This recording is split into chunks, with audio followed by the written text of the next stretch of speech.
and the things that they're giving to us that are coming out from the ark, from those people that are coming out from the under the ocean city that we went to, because they're also giving us different kind of things and technology to prepare the upper side of the world, the upper side, The surface the, population. the surface population. They say upper side, and we're getting bits and pieces of different cultures and different people that live inside.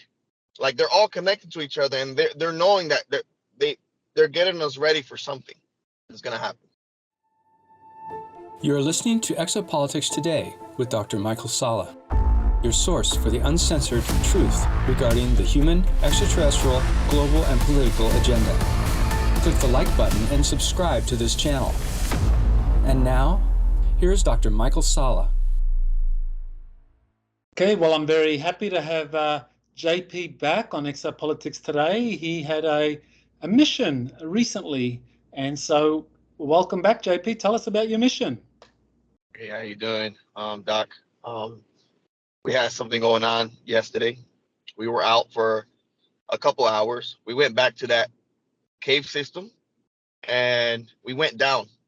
And they were doing a type of exchange. We did not went all the way in, but we went next to the door where we could see the garden. And we went down a number of, it was 8 of us, same people, but we had 2 different people with us, pulling a type of security. So we tried to go in, but the 2 guards from the garden did not let us in. They were saying that we were the person that they gave the seeds to, that he was having a bad heart about giving it to somebody else. Can you explain what you mean by bad heart? You mean like bad faith? Well, not like necessarily bad faith. That, usually when something of big magnitude is given out like that, a lot of people have second thoughts and all that. So they sat us in like this big, like oval type of waiting room, and we sat down on these granite rocks, and we were just waiting for one of those humanoids to come in and to talk to us, talk to the person. So what I was understanding is that they were taking these seeds overseas, but they said that they wanted it to keep it here, and they don't know why they're trying to move it overseas, what they gave to us. So they were kind of confused of who's making the decision of taking care of the things that they're giving to us. One of the guys that were there, he was one of the guys that they gave him the seed, but one of the other guys was not there. They did not want nothing to do with him. Like, nothing to do with him, because something about a bad vibe about him. So they wanted us to find him, to bring him down, but he's overseas now, and he's doing another mission. So when we were waiting, they brought out another box, and inside this box they had like tubes of different color of water. So these tubes had red color, it had a blue color, it had a lighter blue color, and the grayish color of waters in these little tubes of, like, it looked like science tubes. And they were saying this needs to go up there, because this is part of what these plants give. This type of like liquid, it comes out from these particular plants that will help these seeds grow, and I think it will help the ground, or make it to it like to grow faster, something like that. So they had us to bring that up, but they're not like scared, but they're like, should we or should we not? Because they see so many things happening in the surface that they don't want really to happen. And they're still like, should we or should we not? And we told them that we're trustworthy, that we're going to take this information out to where you need us to, and we're going to make sure we get this information to the higher ups that you feel like that, and they feel the way they feel. So they want to give us more stuff, but they're being hesitant now to give us more things. So with the original box and the seeds that were inside, these humanoids now, I mean, are they humanoids? Are they ant people? Maybe you can talk a little bit about that. How did they know that these seeds were taken out of the country and were not being used in the right way? I guess they have a way of tracking them. They have a technology that can track where these seeds go. I think they have the technology to track any biological living thing through a type of GPS or technology that they have, that they can track things that they give to us. They have a way to track anything that they give to us. It's connected somehow. Everything is connected, Doc. Yeah, I was going to say the person that they felt had a bad vibe. I mean, that person, did he take the seed? I mean, I think, yeah, explain. I mean, he took the seeds from the last expedition out of the country. And so was that because the seeds were supposed to stay here, to be used here in some way? Well, what was explained to them was that the seed was going to stay here. But now they know that the seed is not here no more. And they know where the seed is. They didn't want to give a specification where the seeds are or nothing, where they already know where it is. They don't want that information more to come out. I think there's a higher mission in our end with these particular seeds and the things that they're giving to us that are coming out from the ark, from those people that are coming out from the under the ocean city that we went to, because they're also giving us different kind of things and technology to prepare the upper side of the world, the upper side, the surface population. The surface population. They say upper side. And we're getting bits and pieces of different cultures and different people that live inside. Like, they're all connected to each other, and they're knowing that they're getting us ready for something that's going to happen. Okay, and how did they communicate, and with who did they communicate? I mean, you were leading this 8-man squad? I did not lead this mission. Somebody else was leading.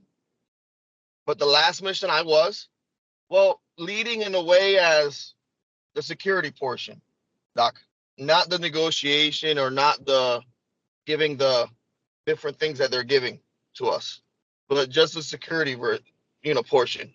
Because, everybody got a thing that they're in charge of, Okay, when it comes into. So six of you were providing the security, and two of the two new guys, they were the ones doing the negotiations or the dialogue. Yes. And, when we put security, we're just making sure everything is looking good, making sure, looking around, taking notes with our mind, and making sure that there's a good vibe, because we're good in reading people, and we're like to make sure everything goes as planned, as like what we have to do. I see. Now, with these humanoids, can you talk a little bit about them and their relationship with the ant people? I mean, are these ant beings, these humanoids that were? Well, they they look like us, but they got like their mouth are more closed, like circle form, like a V circle form. Their nose are like slits. Their eyes are bigger, and they have like this skin that comes out their head that looks like two antennas, but they don't look like antenna. It looks like hair, but it looks like a type of skin that comes out, and their skin is like that bluish grayish color. So you wouldn't call them ant people. You would describe them as something else. They kind of look like ants. If you look at them, like they have two hands, two arms. They wear robes. Their feet are longer than ours. Yeah. It's like if I have a size 10, they have like a size 13 or 14 if they're my height. They got long feet. But you can still see, their toes and all that. Their fingers are slightly longer. Their fingers are longer, and their nails are like slanted down. They're not straight out. They're slanted down, so their finger has the nail protecting the tip of the finger, like slanting down. Like they could do like this to any like surface, and you could still hear their nails and all that. It's not like ours that it's like that, slanted down. How many fingers did they have? They have five fingers. 5 fingers. We asked to go back to that, to go back to that giant being that was there, but they did not want to give us the opportunity to go there again. They kept us in that room sitting down. This room had different kind of lights that was glowing around the room. They had like this, there was an orb that was going in and out the size of a tennis ball, and it was just going to each of us and going back out, coming back in, going to each one of us, and you could feel the vibration of this tennis ball orb flying to us, and you could feel our hairs of our body, like if it was a type of electricity, but it was intelligent, whatever this orb was, and it was just checking. We asked what it was, and it said, "Oh no, it's just checking, you guys, like checking the aura to see if we're good faith, we're telling the truth and all that." Okay, so they can tell if someone is there under some kind of deceptive agenda. They can tell using these orbs. Yeah, these orbs were all over the place when we went last time. So I assume then that's why the military needs people like you, people who, don't go in with some negative agenda. Mm-hmm. And there's people like you are sent in on the missions or lead the missions because your intention is are very pure, and these beings recognize that. Mm-hmm. And most people, if they go to these missions, their heart rate goes up. I think I've been, developed since when I was in the civilian sector to see these different beings. And when you see a different being, you got to be calm. They teach you that, you have to be calm. You have to talk with a straight face. If they telepathically talk to you, talk to them back. If you feel that they're talking to you, you talk to them back telepathically, because they'll know. You just give eye contact, and if they talk to you telepathically, you tell them the same thing back in what you're saying inside. It's like you're talking without moving your lips, but they're nodding their head and I'm nodding their heads. They talk telepathically as well. So that was quite interesting, because when you get used to that and they talk to you, right? But you don't see them moving their lips and you don't move their lips, but you're understanding each other. it takes time to train to do that, to get used to do that.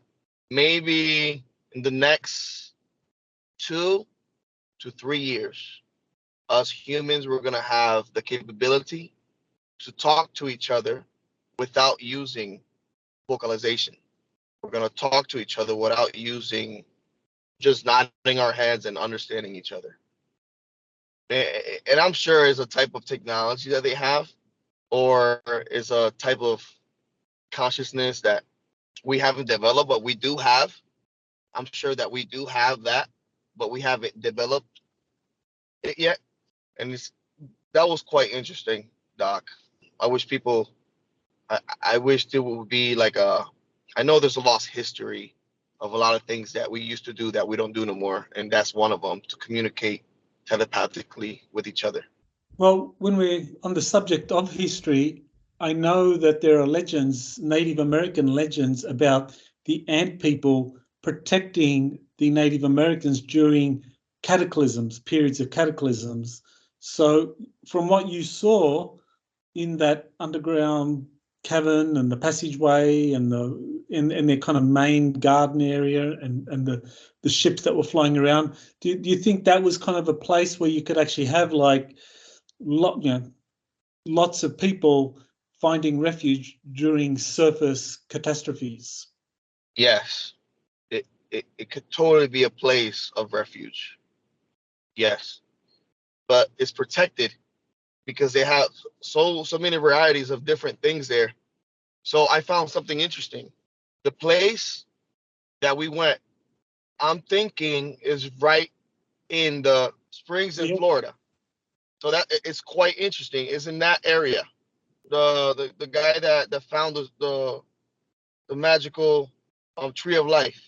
So you're saying the area in Florida that he explored, that's the same area where this cavern system is located? I'm sure it's around there. I know there's a springs in Florida. Is that what you're referring to? It's somewhere around there. So you're saying that that area is where this cavern is located? Yeah, it is. Interesting. Well, there's a Florida State Park, so is it under the park? Yeah, you can see the radius of it, how big it is. And the good thing is that is in front of everybody's face. It's right there. The name is there. You know? Okay. And I found that I could share that to everybody, the location. Maybe if you drive by there, or were you given permission to do this, to reveal the location? no. Okay. But I feel that, yeah, to give the location of that. Well, last time you said that you were taken there by a TR3B. So what happened this time? Again, from your base, you were taken by a TR3B, or did you go there some other way? No, we drove there. Oh, okay. So then you know the precise location, and you're telling us it's somewhere near that park there in Florida. Yes. Wow. And of course this spring park, it actually on the website, it actually says that visitors can regain their youth by taking a dip in the cool, clear waters of these immaculate springs. So, I mean, the question is, well, those immaculate springs, do they have anything to do at all with the underground water system that you saw and the tree that you saw? It's connected. Wow. Okay, that's interesting. It's connected. Okay. Is really pure. All right, so people should go there and have a drink from that state park. I don't know about a drink, but a swim or something. It's really interesting, Doc. Maybe if you come down to Florida, we can probably visit together and go down there. But definitely. Yeah, I just wanted to share that, and it's around there. The cavern is around there. That's great. Thanks for sharing that. I think people would love to know more about the giant. Do you know anything more about who that was? I mean, there's questions. Some people are speculating who that could be. Do you have any idea? Well, when we were there last, Doc, he was sleeping in stasis. His beard long, wrapped around his neck, like he's in stasis. And they called him a type of god. So when he wakes up, he wakes up. Nobody would take him out of that stasis. So when I say stasis, it's similar to what a bear does in winter. It's a type of hibernation, but for hundreds of years. Instead of a winter, it's for hundreds of years. Nobody knows why it's like that, but there's dozens of these guys in stasis around the world.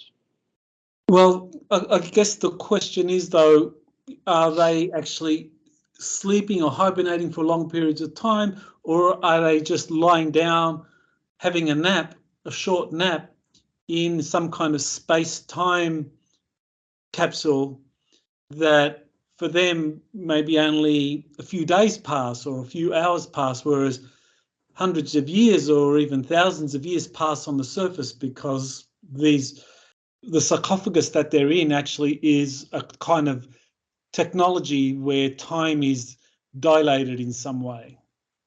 Well, when we went into the temple, right, and there was these vines that were giving fire, right? I remember me telling you that. There was a feeling of vibration around it. Yeah, I could tell you that.